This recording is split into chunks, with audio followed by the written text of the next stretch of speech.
Hiring is challenging, but there's one place you can go where hiring is simple, fast, and smart. A place where growing businesses connect to qualified candidates. That place is ZipRecruiter.com/Stephen A.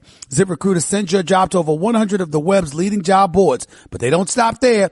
As applications come in, ZipRecruiter analyzes each one and spotlights the top candidates so you never miss a great match. ZipRecruiter is so effective that 80% of employers who post on ZipRecruiter get a quality candidate through the site within the first day. With results like that, it's no wonder that ZipRecruiter is the highest rated hiring site in America. And right now, my listeners can try ZipRecruiter for free at this exclusive web address, ZipRecruiter.com/Stephen A. That's ZipRecruiter.com/Stephen A. STEPHENA. ZipRecruiter.com/Stephen A. ZipRecruiter, the smartest way to hire. This is the Stephen A. Smith Show podcast.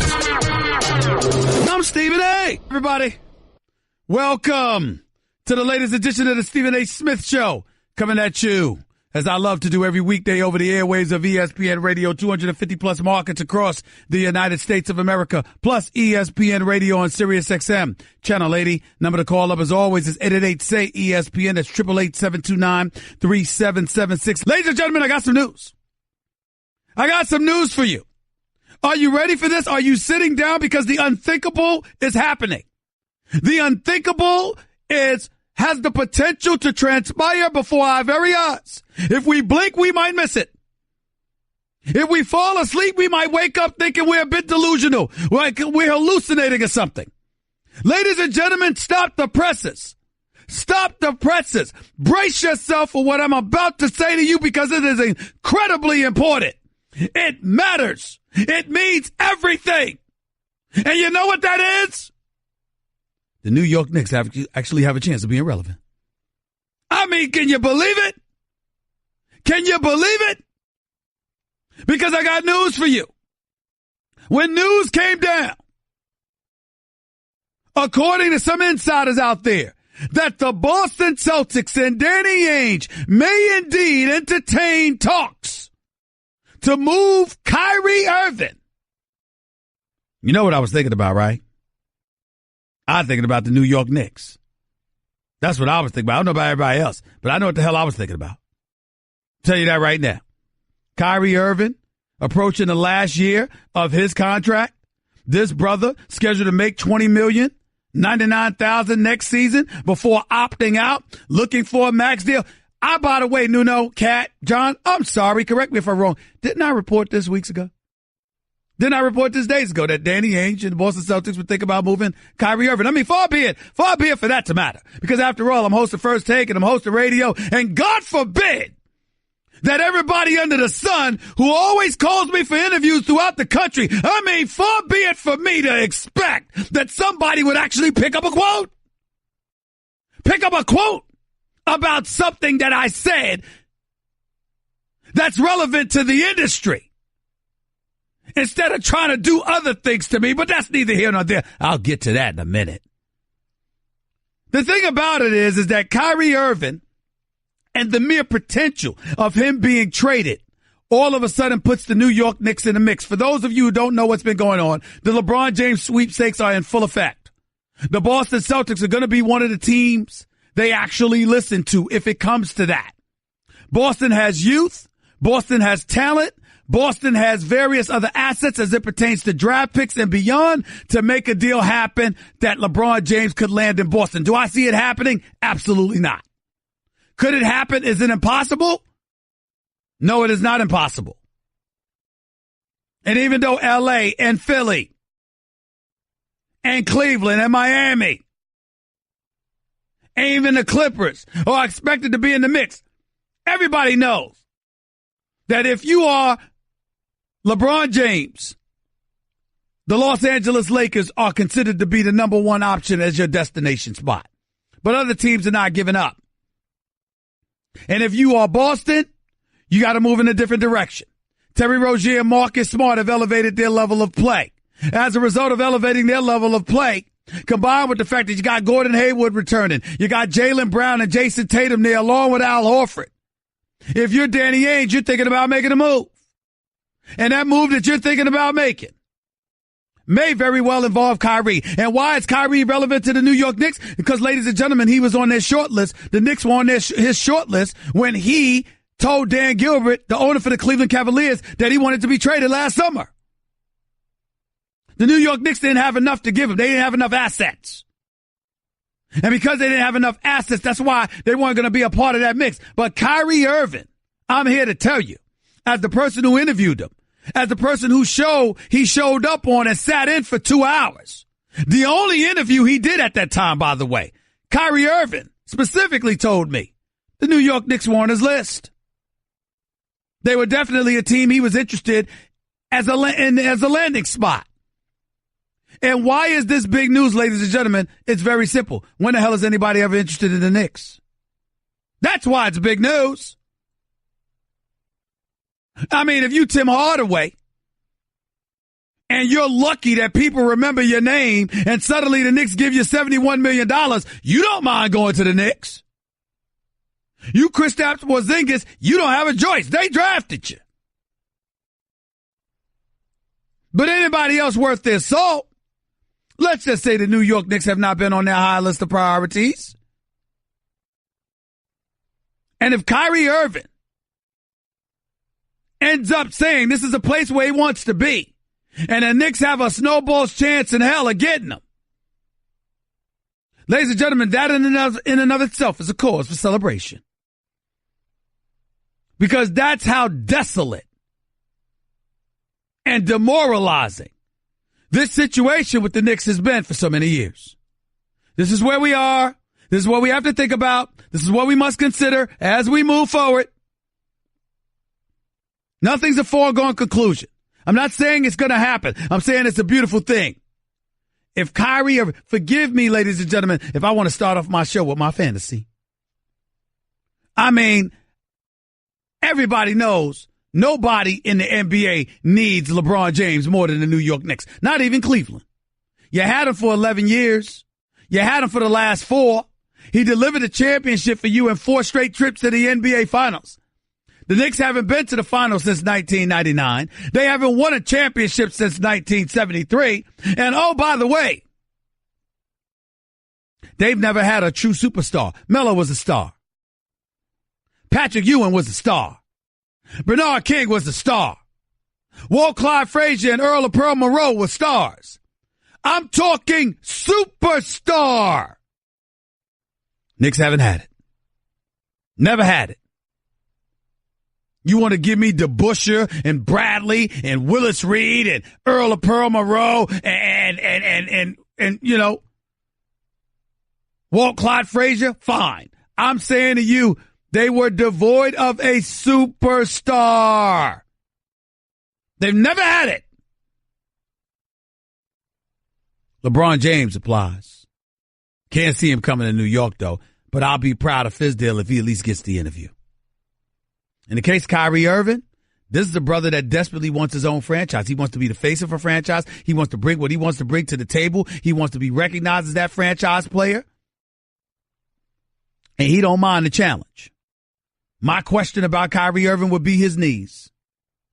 My question about him would be how long he could go. And boy, am I rooting for this brother because skill-wise, the brother's worth $200 million. Skill. If Kyrie Irving is healthy, how the hell is he not worth $200 million? But Chris Paul gets $200 million. Or Kyle Lowry gets $100 million. Or Russell Westbrook gets $217 million. I know Kyrie is no Russell Westbrook. But Kyrie's a bad brother. Make no mistake about it. And in today's NBA economy, is Kyrie Irving worth $200 million? You're damn right he is. Healthy. Not healthy? Absolutely not. So that is where we are. He's approaching the last year of his contract. He's expected to be a part of the class of 2019, which means he'll be in the same class as Klay Thompson, Jimmy Butler, just to name a few. And if the Knicks have a shot at getting him, that would be something beautiful. Because that is the Knicks' plan, in case y'all haven't been paying attention to it. Steve Mills, president, Scott Perry, GM, basically know there's but so much they're going to be able to do this year, particularly with Porzingis not even expected to be ready until January after that nasty knee injury he suffered. So what you have is a situation where the New York Knicks will probably look bad this year and position themselves for 2019. At which time, Scott Perry, with the relationships that he has with his knowledge of players, along with Steve Mills, so long as James Dolan doesn't get in their way, they should be fine. And that is where we can go with this. This is what we can look forward to. But prior to that, this is what the Knicks situation is. And it ain't the same for the Los Angeles Lakers. We have seen reports about Kyrie. We have seen reports about Paul George and how Oklahoma City is expected to offer him the max because of that, he probably won't leave. We have seen reports that LeBron James is heading to Los Angeles, although no one knows that definitively. Either way you slice it, with Kuzma, with Ingram, with Randall, with Lonzo Ball. Obviously, when you look at the Los Angeles Lakers, the time is now. We don't want to say this, and I'm saying this because I'm very, very confident in Magic Johnson. I'm saying this because I believe in him. I'm saying because he's Irvin Magic Johnson, a basketball savant, a champion personified, one of the greatest leaders this sport has ever seen. I am here to tell you, if Irvin Magic Johnson doesn't get LeBron and doesn't get Paul George this summer, it's a failure. Got to get one of them. Can't miss out on both. You can't have LeBron go somewhere else and Paul George stay in Oklahoma City and you're still looking at the Lakers as successful. No. Dominoes will fall because we've been praising Luke Walton, and I like Luke Walton. And I believe in him as a coach, and I'm proud of the development I've seen from some of these players under his watch. But Luke Walton might be in trouble if they don't get anybody in free agency and you got to go on the court next year with the same team. Luke Walton might have some problems. The development of Lonzo Ball, we've all realized he's had a high basketball IQ. But that go-get-it mentality, that ain't who Lonzo Ball is. He ain't trying to wreak havoc. He's not trying to tear the house down. He's not somebody who appears interested in being a star when he's on the court playing basketball. Lonzo Ball wants to fit in. Lonzo Ball is perfectly content walking the ball up past half court and passing it, taking 5 shots a game, averaging 5 points a game, and the Lakers winning. He don't mind.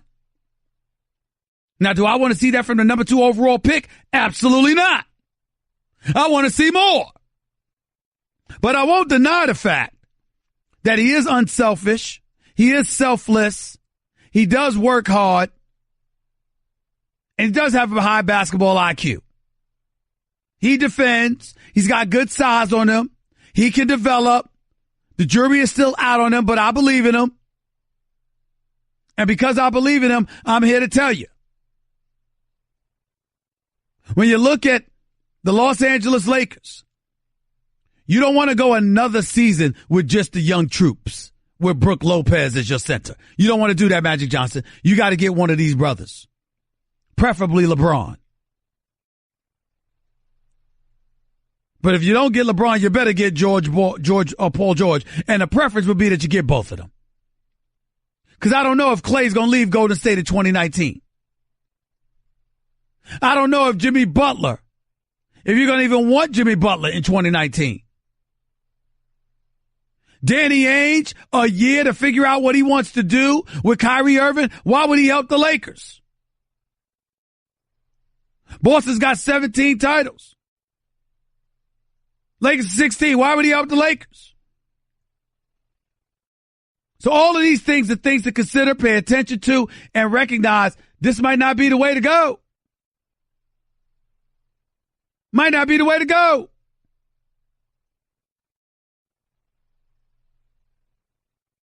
All I'm saying is these are the kind of things you got to take into consideration. If you're the New York Knicks and Kyrie Irving wants to be there, got to figure out a way to make that happen. Try your best. I don't know if you'll be able to pull it off, but try your best. Because Kyrie at the Garden, Kyrie Irving at the Garden, that would be something special.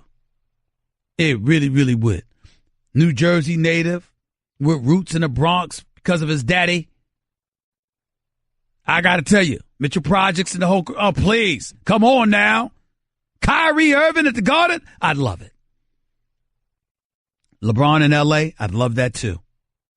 But Magic's got some problems because he's got competition. He's going to have to figure out a way to pull that off. 888-SAY-ESPN, that's 888-729-3776. We'll talk about that as this show progresses. By the way, that was Straight Talk Wireless, nationwide coverage on America's largest and most dependable 4G LTE networks. We'll talk about that. We'll definitely get into that in terms of Kyrie and where his landing spots may end up being. I'm going to get into Kawhi Leonard and the San Antonio Spurs. I'm definitely going to get into more Magic Johnson and the bubble that he's under. Also going to transition to a little football action because Antonio Brown made news because of his sounding off against the media. And, of course, get into a little golf. Michael Collins going to come on and talk to us about what Tiger Woods going to do. Tiger Woods. Let me transition to a personal matter. It's been brought to my attention that this is actually a story. It's actually a story that's circulated nationwide. Ladies and gentlemen, I guess it's official. I guess I really am box office. Because never in my wildest dreams did I believe a story would go national off of something that I said.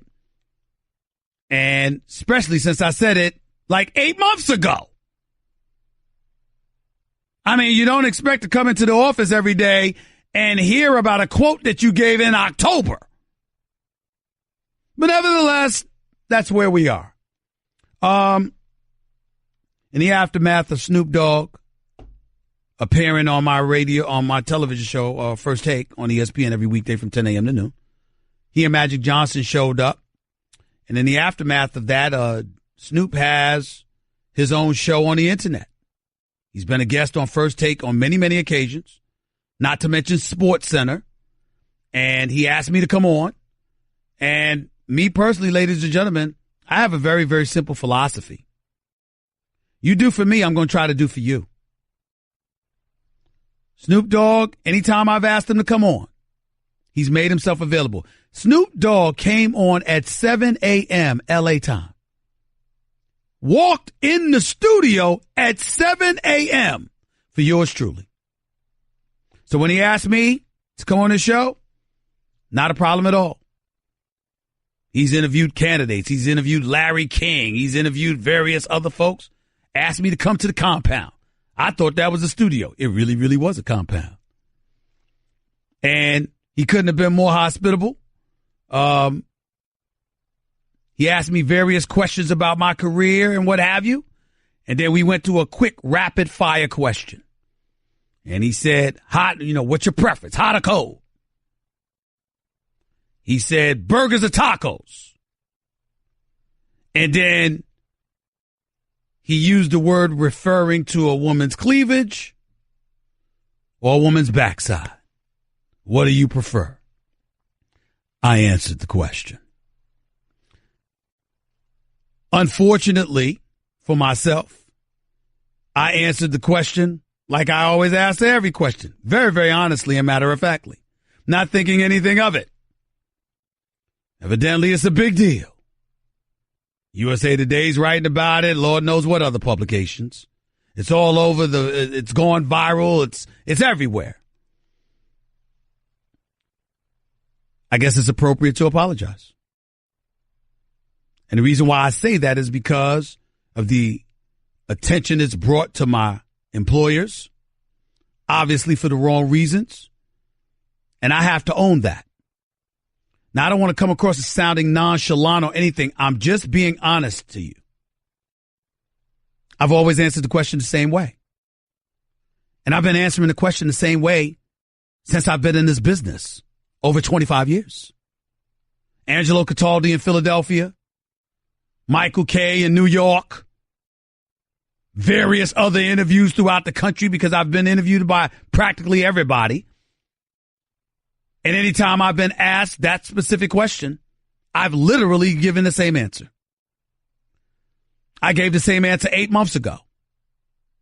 And I walk into the office today and something that I said 8 months ago is national news. And for that, I apologize. I apologize to ESPN. I apologize to the people that work with me on this show because, ladies and gentlemen, understand something. Here's the hard part. And I'm going to confess something right now over the national airwaves. John Thompson, the former head coach at Georgetown University, once said this about me. You want to know how Stephen A. feels? Just ask him. That's how I've always been. I know times have changed. I know the advent of social media and beyond and how stories can circulate, the residual impact that it has resonates. To me personally, I'm always very confident in myself because I try to be as honest as I possibly can be. And in the process of doing that, the reason my attitude is that way is because that's the one thing that's sustainable. You can trust yourself when you're honest. If you're trying to pretend to be something that you're not, that has no lifespan, no staying power. But you know, a boss that I care for very, very dearly said this to me. And because of that, that's why I'm apologizing. I don't need a statement. I'm sure that ESPN asked me for a quote. You'll see that. But I don't need a statement. There's no prepared statement. I'm speaking straight from the heart. It's not always about you. Wasn't talking to me generally because I'm an unselfish person, but he was saying it's not always about you. It's about the lives that you affect. When I think about Jonathan Winthrop and Nuno Teixeira and Kat Pastor on this show, when I think about people like Marsha Keegan and Justin Craig and Tra Keller running radio, when I think about Norby Williamson, who's been very, very good to me, and I think about Dave Roberts, who's like a big brother, not just a boss to me, and I think about all the wonderful people here.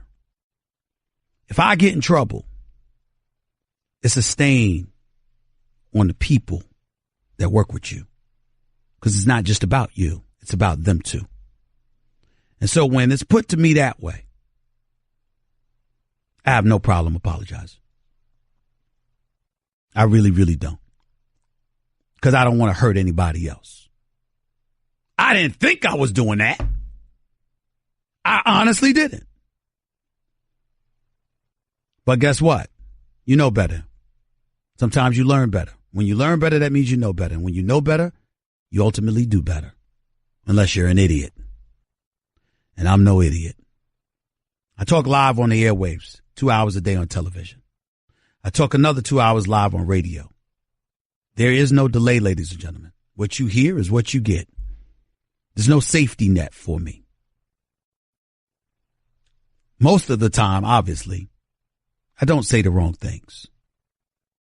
Evidently, 8 months ago when I spoke to Snoop Dogg, in answering that question the way that I answered that question, that obviously was not one of those times.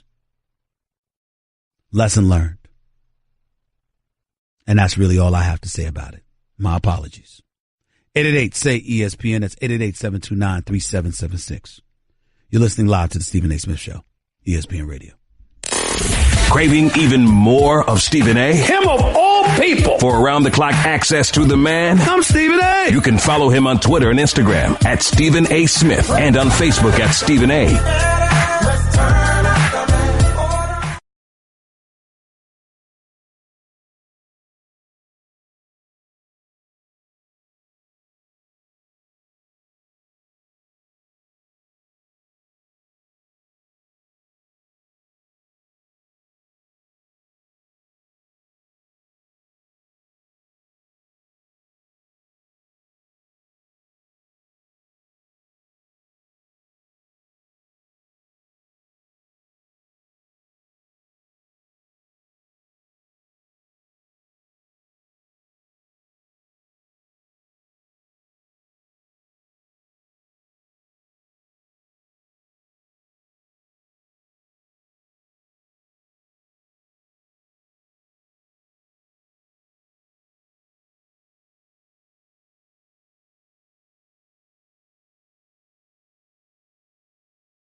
I'm a one-trick pony. Literally. I show up at kids' parties and act cute. That's pretty much it. So excuse me for being bitter. When Geico says not only could we save you money on car insurance, but we do more. Like give you 24/7 access online, over the phone, or even via our award-winning mobile app. Well, ooh la la. Aren't they multi-talented? Hey, I said organic carrots. Geico. Expect great savings and a whole lot more. You're listening to the Stephen A. Smith Show podcast. 888-SAY-ESPN. It's 888-729-3776. The subject matter at hand, LeBron's future, Kyrie's future, New York, L.A., and everything in between. You got CP3. Will he stay or go in Houston? You got Paul George. Will he stay in Oklahoma City or head to L.A.? Actually, what should he do? Should he even consider L.A.? Should he consider Philly instead? Philadelphia, what are you going to do if you don't get LeBron and you don't get Paul George? What are your options? The list goes on and on. There's so much stuff percolating in NBA free agency, not to mention the NFL. Andrew Luck is back throwing footballs. What does that mean? You got Antonio Brown making news because of the media and his complaints and what have you. We'll get into that a little bit later on in the show as well. So a lot of stuff to think about right now. Can't escape it. Looking forward to talking about all of that right here on the Stephen A. Smith Show, ESPN Radio.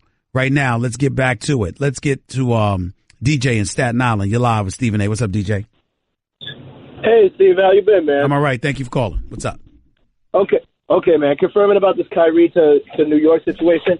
I just want to say, honestly, Steve, you know how I felt about the Carmelo thing and how he never got the type of help when he was in New York. But this is a whole different situation. I mean, Kyrie getting traded to Boston when he should have got traded to the Knicks, but then you would have to give up KP. If they're only asking for a pick, and at worst case scenario, Ntilikina, I'm doing that in a heartbeat. As long as you You and I both know a pick and Ntilikina wouldn't be enough to get Kyrie Irving. First of all, the money doesn't match. Kyrie's, come on now, you know better than that. But go ahead. Absolutely, but that's the problem. That means you got to give up everything, and you're right back in a Carmelo Anthony situation. Because Danny Ainge, Stephen A. Danny Ainge right now is the mastermind of the NBA. Him and the guy from Houston, Daryl Morey, yep. They're the top two right now. So he's going to ask, it's either you wait 1 year, and the Knicks are going to be terrible anyway with or without Kyrie, because KP's not coming back until at least Christmas. So I just say hold on, be patient. And then you could try your luck when he just walked away for free. Well, you say hold on, be patient. All right, so are you looking forward to the New York Knicks having another bummer of a season?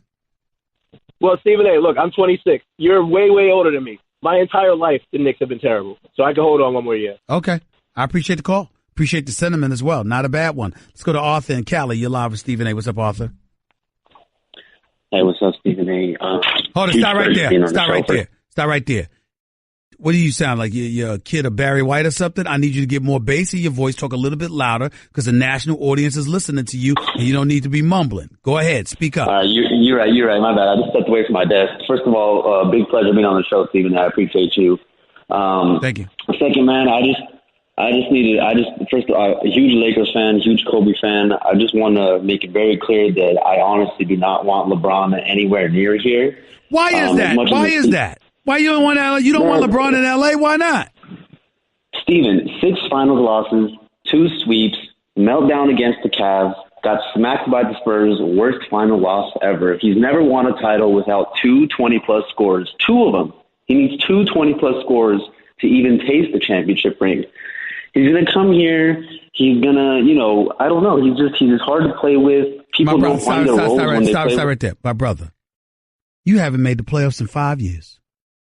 The Los Angeles Lakers haven't made the playoffs in 5 years, and that 6th year, 2012, 2013, the last time you made the postseason, you got bounced out in the first round. What are you talking about? I don't give a damn about some title. If this man turns around, okay, and he's able to make the playoffs and have you become a contender, what's wrong with that? Nothing wrong with that. I just personally, I know there's other superstars that we can go and get, so I'd rather just go and get a Paul George, go and get, with DeMarcus that's coming off an injury. I'd rather take the bait on him than just, come in LeBron. LeBron, would you have him for 3-4 more years as What's wrong with a strong that? Player? What's wrong with that? That'll keep you relevant for the next 3 or 4 years, which you haven't been. Like you said, though, we go get Paul George, he's probably in the same position. I don't know. I just can't, especially after this sweep that he just got ran out of the building this year. I don't know how. Well, let me ask you a question. Here. How are you going to complain about not wanting LeBron, who lost in the finals, but you have no problem with wanting Paul George, who lost in the first round? But, Paul George, LA native, I feel like he wants to come here anyway. Stop. I'm going to hang up on you because you're embarrassing yourself. Basically, you're telling me that because Paul George is a LA native and he wants to be there, that makes him more valuable when he went home in the first round than somebody who just went to 8 straight finals. Stop. Call me back tomorrow when you're making sense. John in New York, you're live with Stephen A. What's up? Hey, John Stephen in New A. Jersey. How are you, brother? I'm sorry, John in New Jersey. I apologize. Go ahead, John. No problem, brother. Hey, first and foremost, I just want to say, when you said your sorries about what you said, that was one of the realest things that you ever said, so I salute you on that. Secondly, what would it take for them to actually get Kyrie to New York? And is there any hope that my Brooklyn Nets are a player in free agency this year? I don't think the Brooklyn Nets are a player in free agency this year because nobody wants to come to the Nets. Sean Marks and those boys and Atkinson, they're going to have to do a job. There's no question about it. They're going to have to pull off something because right now I really, really can't see it, to be quite honest with you. The New York Knicks, that's a tricky situation, man, because I don't know how much you have to offer anybody. A matter of fact, I do know it's not much. It's just not much. When you look at the New York Knicks, man, okay, let's call it what it is. You don't have that much cap space, right? Enes Kanter has a player option of paying $18.6 million this year. He's probably going to opt out so he can get more money. So he's going to look to get paid. He's one of your better players. But this contract of Joakim Noah on the books for another $38 million over the next 2 years. You got Tim Hardaway. He's on the books for the same amount over the next 2 years before a player option kicks in at $18 million for the 2020-21 season.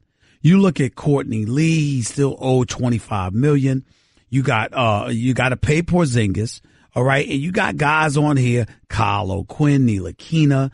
Ntilikina, you just look at it, man. It's like you're in the worst possible scenario. The New York Knicks are just good enough to entertain you more than a few nights a year. But they're not good enough to make the postseason, which means they damn sure ain't good enough to win some championship or compete for one.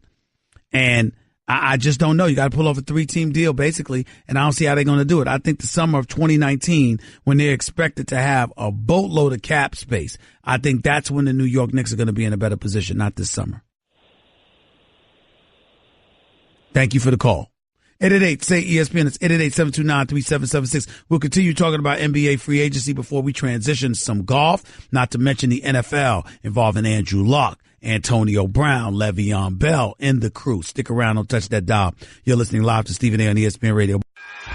Guess what? You're in the middle of the Stephen A. Smith Show podcast. Damn it, I mean it! Back to the phones we go at 888-SAY-ESPN. That's 888-729-3776. Lenny, you're live with Stephen A. What's going on, big brother? How are you? What's going on, big brother? How you feeling? I'm good, man. I'm good. All right, well, I got a couple of things real quick. I'm going to make them real quick. First off, you criticize people when people need to be criticized. I'm going to criticize you right now. Please stop singing because my dogs are howling right about now because they just heard something crazy over the radio. That's number one. Well, what did they hear that was crazy? They heard you singing. Bro, I love you to death, but goodly goot, stop doing that. I love doing it, man, because I know I can't sing. I know you got to admit it gets people up. They hear me sing. They're like, what? They're like, what? Yes, it does. It gets people up in the wrong way, though. But it's all right. Number two, can you give a quick shout out to my son? He graduates high school tonight. I didn't think he was going to make it. What's his name? LJ, Lynn Jr. LJ. Congratulations, big boy. Way to go, but it doesn't stop here. This is just the beginning. Better challenges, more huge challenges are down the road. If you can conquer this one, which you did, you can conquer the rest. Keep going. Go ahead. All right, brother. Number three, I couldn't get through yesterday, but I'm taking KD over LeBron every day. If I'm an owner, I'm starting with the 6'10" unguardable KD. That's number three. Okay. Number four, and I know this probably can't happen because they got two max players, But wouldn't you love to see LeBron playing with John Wall, Bradley Beal, Markieff Morris, or whichever Morris brother it is, and Gortat? LeBron in D.C.? Yes. Wouldn't you love to see that? Actually, no. What? I'd rather see KD in D.C. And because it's your hometown? No, because he's a better shooter. See, Okay. LeBron and John Wall together, you know, even though LeBron is improved as a shooter, LeBron and John Wall together ain't shooters. Bradley Beal can shoot. I'd rather see Bradley Beal on the court with Kevin Durant than John Wall on the floor with LeBron James. I don't know. I have to disagree with you on that All right, one, you big can disagree brother, all you but want. I I'm respect telling you, your I'm opinion going to say it because again. you've been doing it a lot longer. I would rather see KD with Bradley Beal than LeBron with John Wall. Yes, I would. Yes, I would. With KD, with LeBron and John Wall, you're going to see a lot of 2-pointers. With KD and Bradley Beal, you're going to see a lot of 3-pointers. Yeah, that makes more sense. I agree with you. Now you done switch me over. All right. Thanks a lot, bro. Appreciate the call. Jose in L.A., you're live with Stephen A. on ESPN Radio. What's up, Jose? How you doing? Thank you for having me. Thank you. Listen to you all the time. Thank you. I just wanted to comment on Luke Walton's future. Go ahead. I think more than anything, and I don't think people have really thought about it, but what better asset for LeBron than to have the former assistant coach for the Warriors as, to guide him to make a great strategy to. You know why that doesn't matter? You know why that doesn't matter? Because LeBron has gone up against Golden State over the last couple of years more than Luke Walton has. He's more familiar with Golden State than Luke is.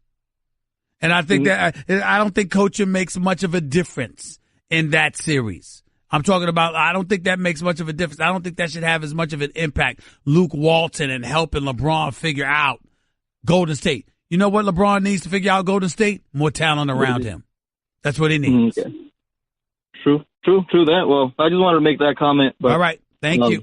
Appreciate the call. Thank you so much.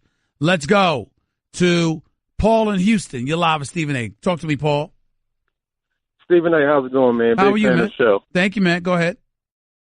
I want to talk about two things. I know everybody's talking about LeBron right now, which I love. I'm a big Bron fan, but being from Houston, I want to talk about the Rockets. Number one, do we let Chris Paul walk, or do we go ahead and give him the money we promised we'd give him when we signed him initially? Depends on how much. Depends on how much you got to give him. Okay. See, the problem with Chris Paul is that his game is worthy of $200+ million. His durability is not. I would agree 100%. Second question. What do you think about Clint Capella? Most improved player, in my opinion. I know Phoenix wants to offer him a max. Well, that's a rumor. What do you think Moore is going to do with that? I think if they don't get LeBron, they have to take care of Clint Capella. Would I say to max? No. I try to get him for a little bit less. But Clint Capella is incredibly valuable because he's a big man who plays big, but also knows how to play small in terms of his ability to run the floor, block shots, and do things of that nature. Clint Capella is incredibly valuable. I would do everything that I can to take care of him, but I would look for a hometown discount. I wouldn't pay him what the Phoenix Suns are paying him because I'm not the Phoenix Suns. You can get a little more money and go lose, or you can stay in Houston and compete for a championship. That's what I would do. Hour number 2 up next with Stephen A. on ESPN Radio. NFL, golf, and more NBA free agency. Back with you in a minute. That's just a sample of what you'll hear on the Stephen A. Smith Show. Weekdays at 1 p.m. Eastern on ESPN Radio and the ESPN app. Hiring is challenging, but there's one place you can go where hiring is simple, fast, and smart. A place where growing businesses connect to qualified candidates. That place is ZipRecruiter.com/Stephen A. ZipRecruiter sends your job to over 100 of the web's leading job boards, but they don't stop there. As applications come in, ZipRecruiter analyzes each one and spotlights the top candidates so you never miss a great match. ZipRecruiter is so effective that 80% of employers who post on ZipRecruiter get a quality candidate through the site within the first day. With results like that, it's no wonder that ZipRecruiter is the highest rated hiring site in America. And right now, my listeners can try ZipRecruiter for free at this exclusive web address, ZipRecruiter.com/Stephen A. That's ZipRecruiter.com/Stephen A. STEPHENA. ZipRecruiter.com/Stephen A. ZipRecruiter, the smartest way to hire. This is the Stephen A. Smith Show podcast. I'm Stephen A. Come back to hour number 2 of the Stephen A. Smith Show right here with you on ESPN Radio, 250 plus markets across the United States of America, plus over the airwaves of ESPN Radio on Sirius XM. Channel 80, number to call up as always is 888-SAY-ESPN. It's 888-729-3776. Lots of stuff to get into come hour number 2. In just a few minutes, I'm going to get an opportunity to talk to my man Michael Collins. He's the golf writer, golf reporter extraordinaire for ESPN. Looking forward to covering the U.S. Open. Dustin Johnson, Justin Rose, Ricky Fowler, Rory McIlroy and the crew. Let's not forget Jordan Spieth as well. But, of course, Tiger is who's on everybody's mind, by the way. So we're looking forward to talking to him about all of that. No way around that. We'll get into some more NBA free agency. We'll definitely do that. We'll get into some NFL talk as well because Antonio Brown made news. Got to talk about that. But for now, I'm going to get back to the phones at 888-SAY-ESPN. It's 888-729-3776. Let's go to Kelvin in Houston. You're live with Stephen A. What's up, Kel? Hey, Stephen A. How you doing today? I'm all right. Talk to me. Hey, quick question. We all know that I'm a Houston Rockets fan. Rick Smith pulls off a heist to unload Brock Osweiler. Do you think Daryl Morey could do the same thing with Ryan Anderson's contract? I doubt it. I just think it's too bad. I really, really do. I can't see that happening. Ryan Anderson, like if Ryan Anderson were playing, if Ryan Anderson were getting things done, that would be different. But the problem is, man, he's not doing anything for you right now. And if he's not doing anything for you, why are you going to pay money to get him? Why would you do that? Tell me that. I can't argue with you on that, Stephen A. I was just curious, man, because that's probably going to be the biggest problem with us being able to acquire a Paul George or LeBron James. I'm looking at Ryan Anderson. Do you know this upcoming season, he's owed $20.4 million. And the last year's $21.2 million. Yes, sir. That's what he's owed. You know what I'm saying? And I just don't know. I mean, listen, Daryl Morey, if anybody could pull something off, it's him. I wouldn't rule out anything with him. But James Harden is making $30 million next year. Chris Paul is due to negotiate a new deal. He's looking for about $200 million. All right, you got to do something for him. Otherwise, he could end up leaving and going back to L.A., but this time with the Lakers. You got Ryan Anderson's useless contract. You got Eric Gordon. P.J. Tucker's locked in. Eric Gordon's locked in for the next 2 years. But somebody might want a couple of those guys in the event that they want to make a move. So it's a tough spot for you guys to be in, no question. Exactly. And Paul got my other question about Clint Capella, but I appreciate it, Stephen A. Keep doing what you do, man. I listen to you every day. Thank you so much. I appreciate that. Let's go to Mario in Long Island. You're live with Stephen A. What's up, Mario? Hey, Stephen A. How's it going? I'm all right. Talk to me. So, what do you think? You think any chance Kawhi maybe goes down to Miami with LeBron if they can trade someone? I guess you could say it's a possibility. But right now, listen, Miami's over the cap. And I'm going to tell you something right now. They got a problem. First of all, Chris Bosh is still on the books for $26 million although he's retired, and maybe you get some exception there. You got Hassan Whiteside at $24 million. Goran Dragic at 18. And then you got cats like James Johnson. James Johnson is making $14 million. You know, and you know what really blows me away? You're a Heat fan. Are you a Heat fan, Mario? Yes, I am. Could you explain to me why Tyler Johnson's getting $19 million?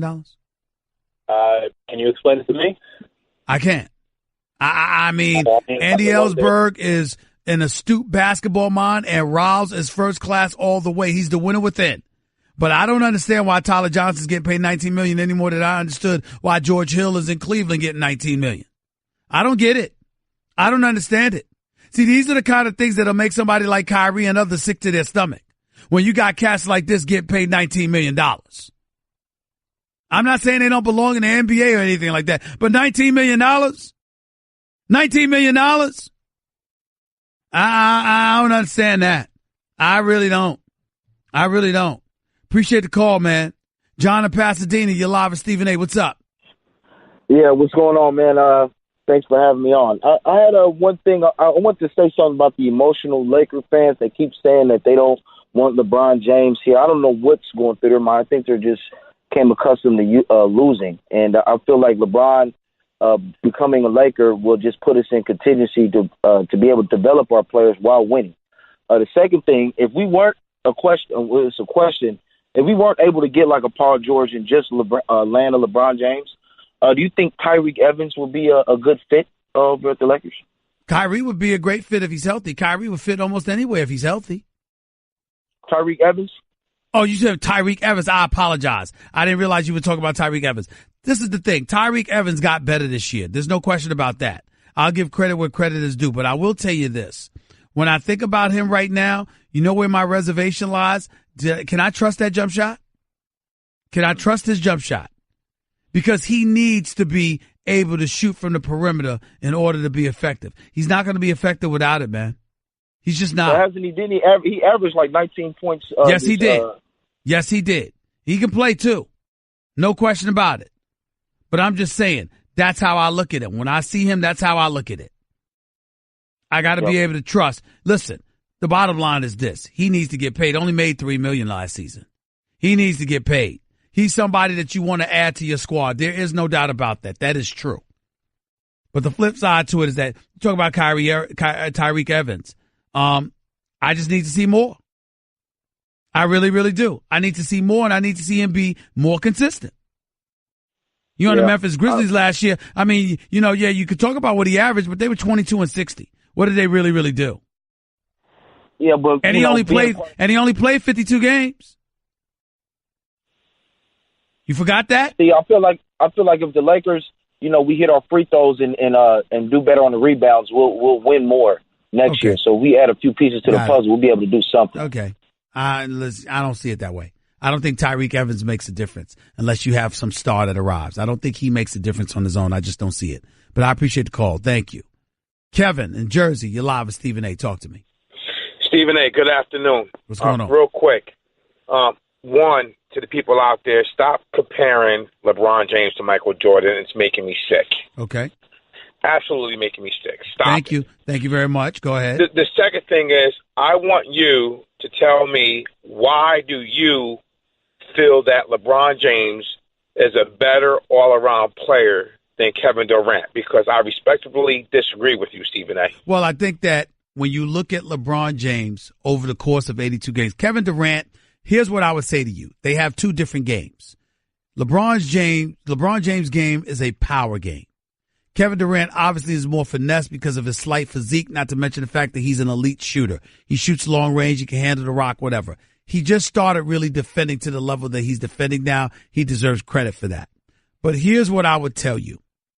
Kevin Durant rarely takes the bull by the horn like he did in Game 3 of the NBA Finals and says, man, just give it to me. I got this. And a lot of times he's been content being second to the alpha dog in terms of his approach, because considering his efficiency, Kevin, he could do so much more than he actually does. Even though he already averages 27, he can do so much more than he actually does if he was more aggressive about it. But he's not like that. Just like the other day when he comes out and says, I don't care about winning championships. I just want to get better every year. You know, now obviously he's lying because he's won back-to-back titles and he went to Golden State because he wanted a title. I'm just simply saying to you that it's not a skill issue, because the skill is different, but just as elite and as profound as LeBron's. The difference is LeBron has been more willing to take the bull by the horn than Kevin Durant until Kevin Durant arrived in Golden State the last couple of years. Okay. Well, I appreciate your comments, Stephen A. Keep doing what you're doing, sir. Thank you, bro. Appreciate it. Let's go. Waiting for a call. Is my man Michael Collins there? That's what I'm trying to find out. The second he comes on the line, we'll switch to him. He's there. Michael Collins, are you there, big boy? What up, man? What's going on, brother? How are you, my man? How's everything going? It's going fantastic, but, brother, I caddied in the U.S. Open in 2004 when it was here at Shinnecock, and, brother, this is not the course that I caddied on. How's it different? How's it different now? Three different ways. Number one, when I was caddying, it was 85 to 90 degrees. Okay. With high humidity and 30-mile-an-hour winds. Where now the temperature for the rest of this week is not supposed to get over 73 at all. And most of the time it's not going to crack 70. The wind is going to be down a little bit, probably 15 to 18 miles an hour, but the course is completely different. The fairways back then were crazy tight. They were like 26 to 28 yards wide. Now they're 28 to 34 yards wide. And the course is 7,400 yards long. They added, basically what the USGA did was add a par 4 without adding a hole.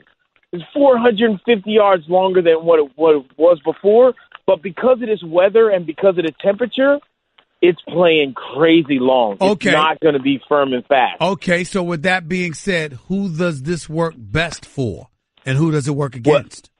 It works against the dudes that can't fly at 315 yards, because if the USGA maxes this golf course out, it basically is going to knock about 100 of the 156 guys out of the field, because it'll just be too long for them. Yesterday I was out with one of my boys, Pat Perez, who was a 2-time winner on the PGA, 3-time winner on the PGA Tour. And on the 9th hole, a par 4, he was hitting 3-wood in and barely got it to the front edge. And this was before the rain that we're sitting in right now has showed up. So you're going to knock those dudes out. The guy who's going to favor, and the guy who I picked to win from jump, Dustin Johnson. Because now, if he accidentally gets one a little bit offline on the tee, it's not going to hit the fairway and run into the junk, into the horror that is this rough. Because if you miss these fairways when they're soft, then you deserve to be penalized. And believe me when I tell you, if you go into this rough, you better have one of them little orange flags on the hat that you're wearing on your head, because they're going to lose school buses in this stuff. Well, Michael Collins, I'm sorry to step out on you like that. I'm sorry to approach you this way, sir, but you really stepped out on a limb there. You're picking the number 1 player in the world to win. I mean, that's really taking a risk, Michael. Hold up, though. Back up a little bit, man. Back up a little bit, because even though he's world number 1, he's still going to be making history, because you know what no one's ever done? No one's ever won the U.S. Open the week after winning the tournament the week prior.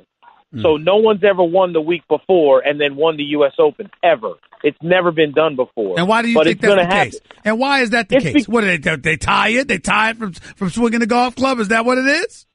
Don't make me get you out on the golf course and walk 18 holes 4 days in a row. I will tell you. There's a reason. I will tell you that is hard. Other athletes That's that hard. play golf, you know. Yeah, you know.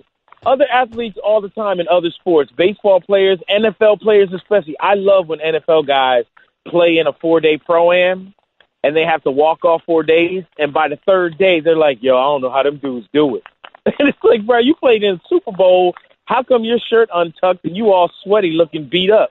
Like, you had 400-pound dudes just blasting you at the line of scrimmage, and yet walking a little golf course, I thought it was going to be easy. But see, that's not how golf rolls when it comes to it, at this level at least. At this level, it'll wear you out. Believe me, as a caddy, man, I did not have a problem falling asleep whatsoever. And as for Dustin Johnson, the beauty of him is that brother he got the memory of a goldfish. Like, we've been waiting a long time to get a bro on the PGA Tour, and man, we got him. He is world number 1, and he has the attitude of like, hey, bro, it's cool, bro, whatever, bro.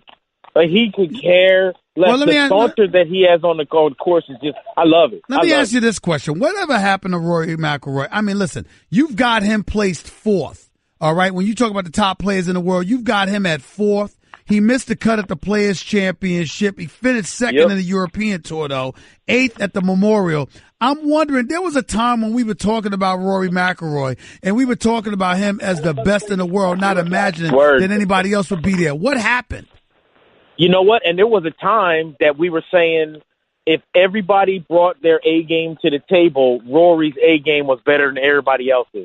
And then Dustin Johnson got a short game. You know, the thing that happened with Rory McIlroy was he has yet to put together in a major, since making the equipment changes, 4 solid rounds back to back to back. You know what I mean? Like, every pro golfer can put one great round together. every pro golfer out here can put two good rounds together. What happens is when you have a bad round, the great golfers out here can turn what should be a 76 or a 77 into a 70 or a 69. They'll take a round that they should shoot over par, and they'll turn it into an under par round just because they can grind that good. Rory hasn't been able to do that. And quite honestly, he fell off big time when he made the equipment switch. And I mean the equipment switch from Titleist to Nike. And I know a lot of people listening is like, come on, man, it don't matter that much. I'm not going to lie to you. That's how I'm thinking about it, because I'm like this. Listen, I understand. First of all, one day somebody needs to explain to me, well, it's a golf club. What is so different about Titleist compared to Nike or whatever? Hold up. I'm going to tell you something. It ain't the golf clubs, bro. You know what it is? It's the ball. And I know that might sound even more ridiculous than the clubs, but the clubs is easy to switch. That ain't the problem. The problem is the golf ball. And think about this. You come from a basketball background, all right? So you out there with a Wilson basketball, and that's all you play with growing up.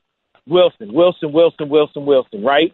And then you're going to go play basketball, and they're going to give you a Spalding or a Nike. Let's say they give you a Nike basketball. You're not going to tell me that Nike basketball feels the exact same that the Wilson did. It's going to take you a while to get adjusted to it. When you are standing on the free throw line. Michael. Come on. Hey, Michael, listen. Let me ask you. Can you tell the difference between indoor basketball and outdoor basketball? Michael, this is the Stephen A. radio show, bro. I got to ask you these questions, man. I mean, this is important to me. I got to ask you the question. Let me get the question out, okay? Here's the deal. I understand that there may be a difference in the ball. Here's why that notion goes out the window. Do they not know what balls they'll be swinging at with each tournament ahead of time? Are you trying to tell me that one day, one tournament is Titleist, another tournament it's Nike, or is that how this works? What's the deal? What I'm telling you how it works is when you go from a Titleist to a Nike to a TaylorMade, all you played as a kid was a Titleist. So when you hit a golf shot, let's say you miss a green, and now you got to hit a chip. You know exactly what that golf shot feels like and how the golf ball is going to react.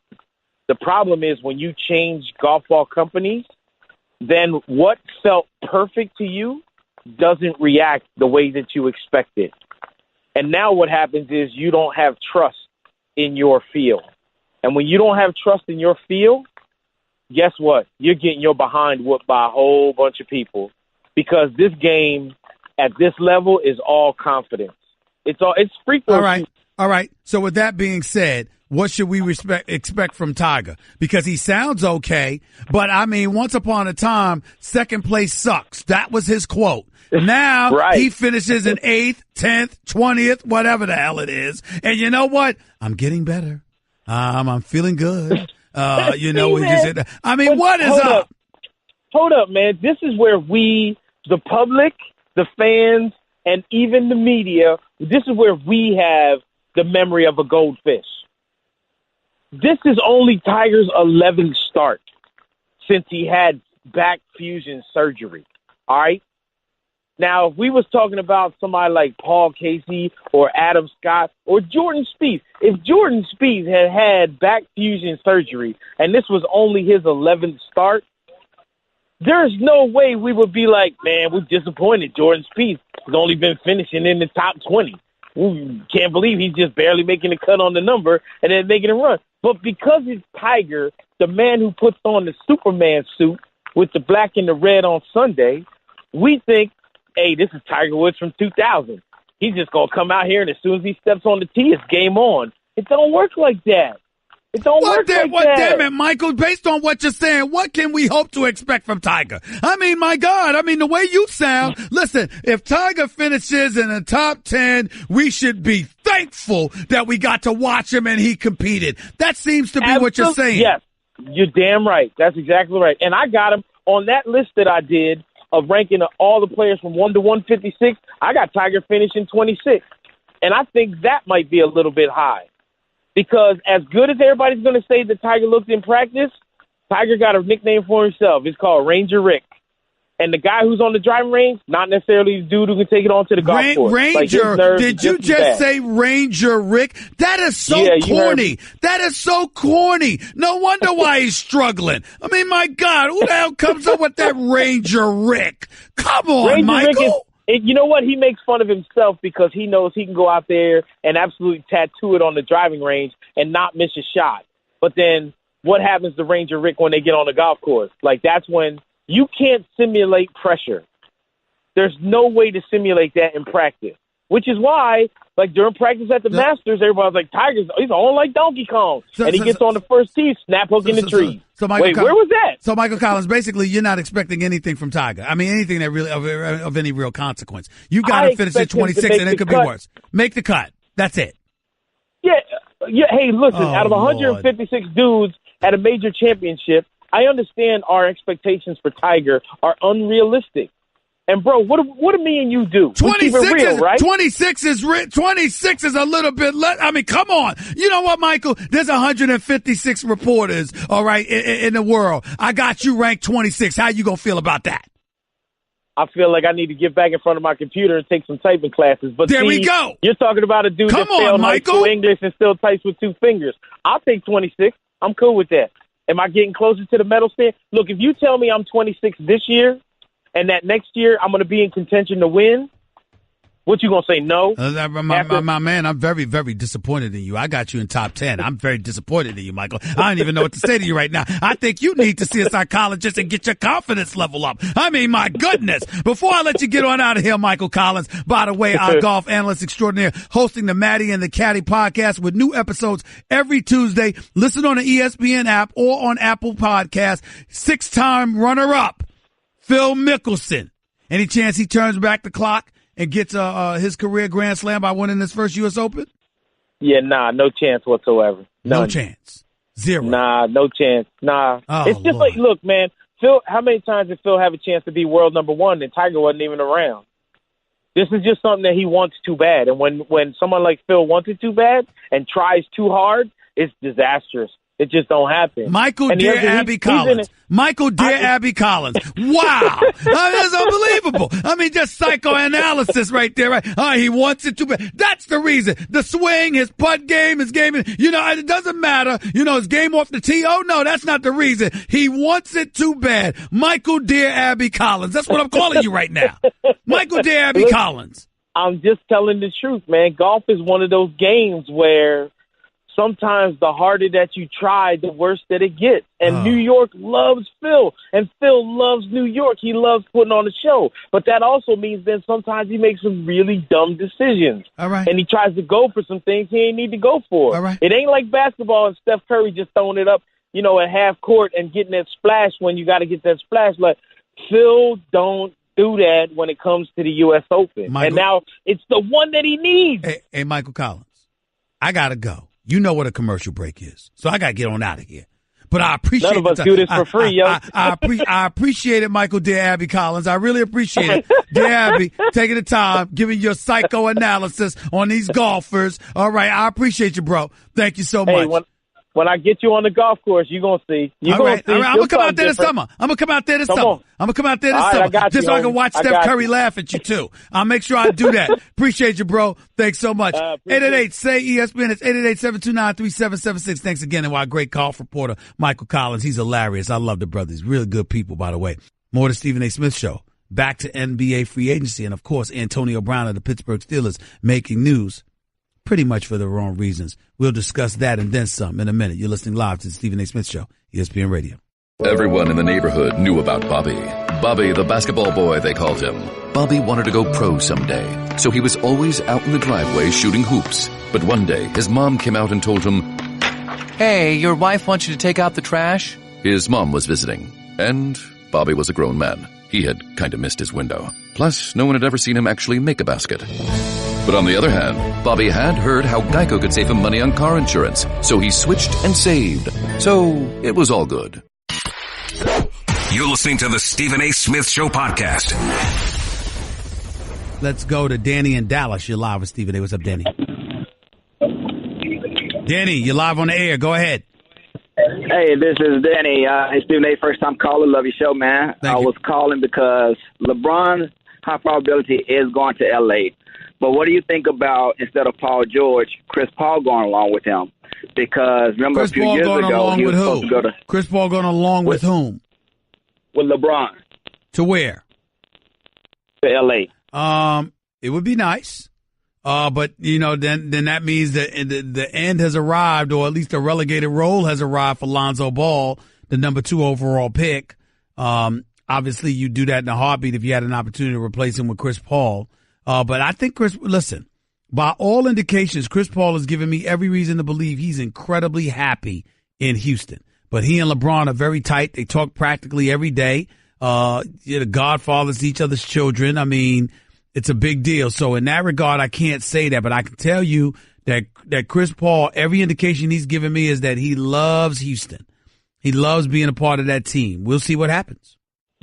Yeah, I can see that. But I just thought about, because a few years ago when he was supposed to go to Lakers and play with Kobe, and the NBA nixed that deal. Yep. So he has the opportunity to play with LeBron, and definitely has a high probability of winning with LA with LeBron compared to Houston. Okay. All right. We'll see. Appreciate the call, man. Caleb in South Carolina, you're live with Stephen A. Talk to me. Hey, man, what do you think about the Lakers getting a big man along with LeBron, like a DeMarcus Cousins? I'm not interested in that right now. I think the game has changed, and you want perimeter players and versatile players, guys that can play multiple positions. That's what you really, really want, more so than anything else. That's what my belief is. I think you need perimeter shooters.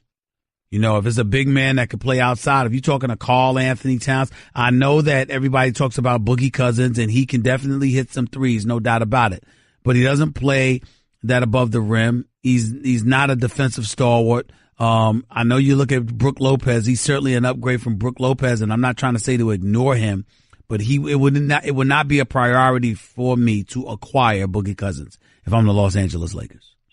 Well, as a Lakers fan, you get stuck. You always want that big man because of the Abdul-Jabbars and the Shaq. But Boogie's not one that's doing it for you in the low post. He's shooting jump shots. He's pulling up from the perimeter. He's a big boy. He's got skills. He can play. I like him. I just don't know if the Lakers situation is ideal for him. Appreciate the call, though. Thank you. Let's go to Aries in New Jersey. You're live with Stephen A. What's up?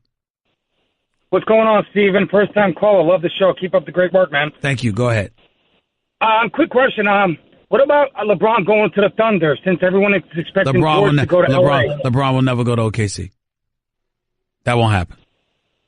He ain't going to OKC. OKC, that's why you're trying to offer Paul George the max, because everybody ain't clamoring to go to OKC. That's your problem. So, that's just the way that it is. Let's go to Yuri in Long Island City. You're live with Stephen A. What's up, Yuri?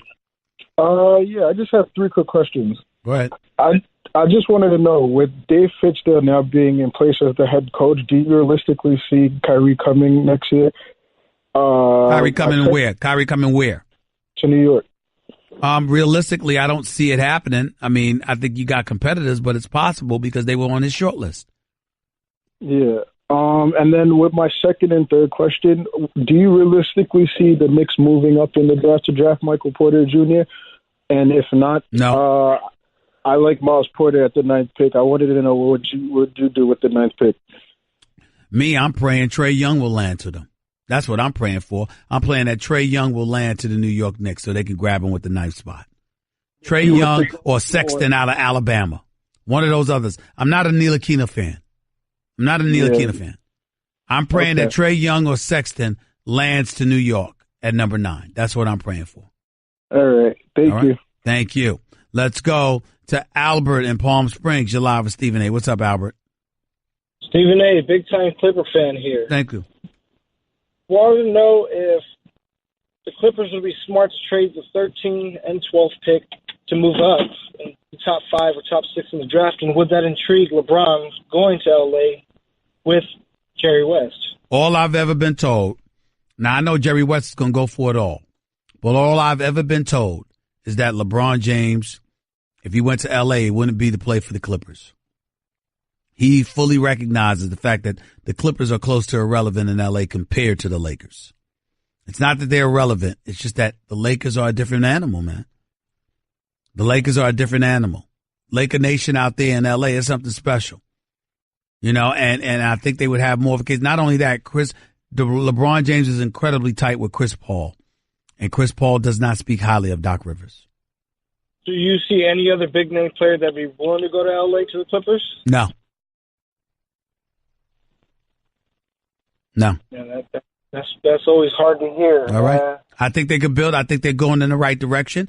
I'm happy that Doc Rivers, who I didn't think would get a contract extension, ended up getting a contract extension.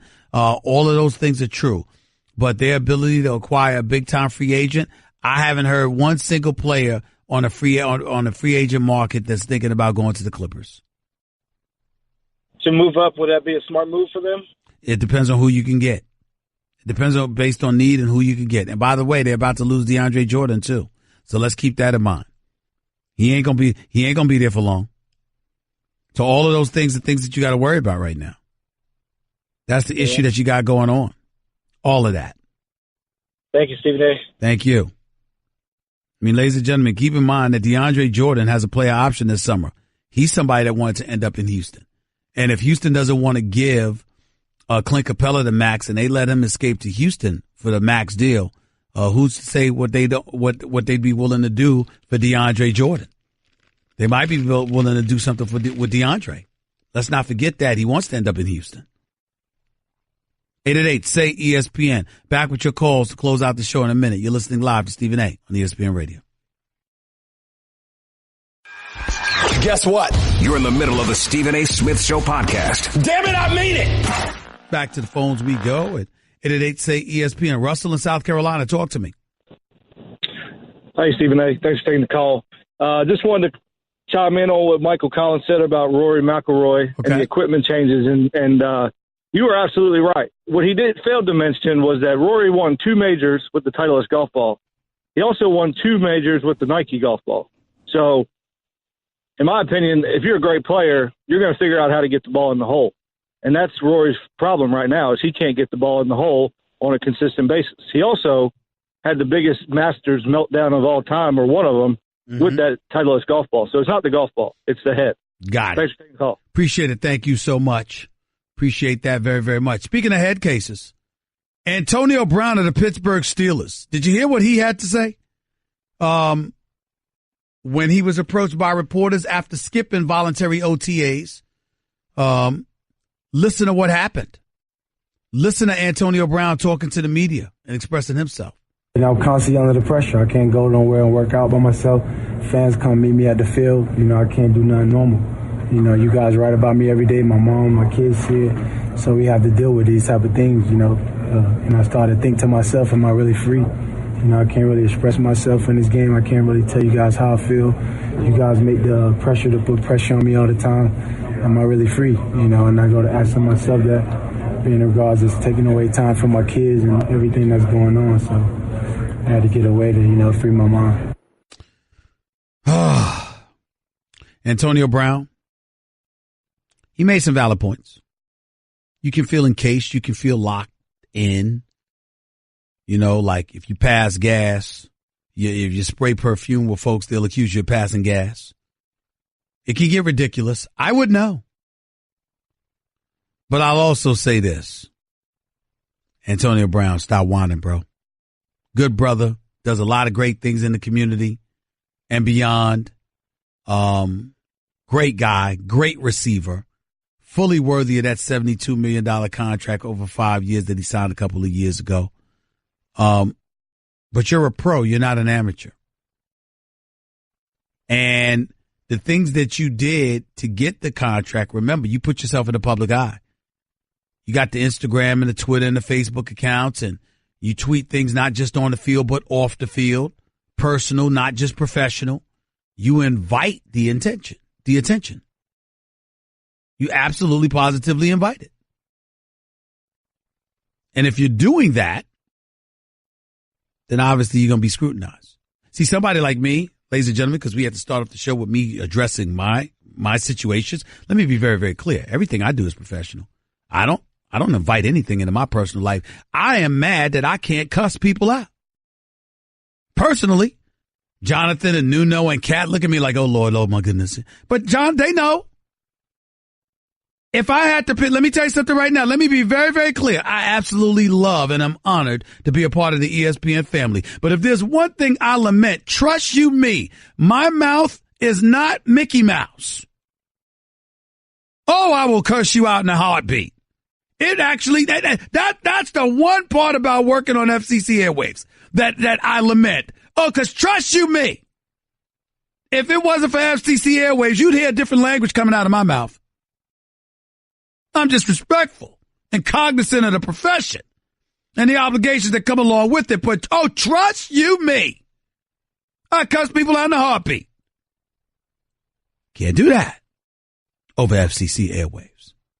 F-bombs, MF-bombs, and everything in between. Yes, I've done it. When I leave the store, I still do it. Just won't do it on the air because it's not allowed. But trust you me. I'm trying to tell you, oh my Lord. I never needed to watch the movie Waiting to Exhale. All I had to do was feel free to express myself and I exhaled lovely. But you can't do that. Can't do that over the FCC airwaves of my job and then Antonio Brown's job. Nobody wants to hear it. You're getting paid, go out there and perform. They didn't ask you any questions about your personal life or your family or anything. They asked you about you and football, which is what you get paid to do. Can't whine and moan about that, Antonio Brown. Can't do that. You're one of the best. You're big time. But that's a small time attitude to have. Ain't nobody trying to hear that. Ain't nobody bothering your 5 kids. Ain't nobody bothering your mama or anybody else. They're talking about you and football. Got to deal with that, bro. I'll holler at y'all in 22 hours. Until then. Stephen A. signing off. Peace and love. That's just a sample of what you'll hear on the Stephen A. Smith Show. Weekdays at 1 p.m. Eastern on ESPN Radio and the ESPN app.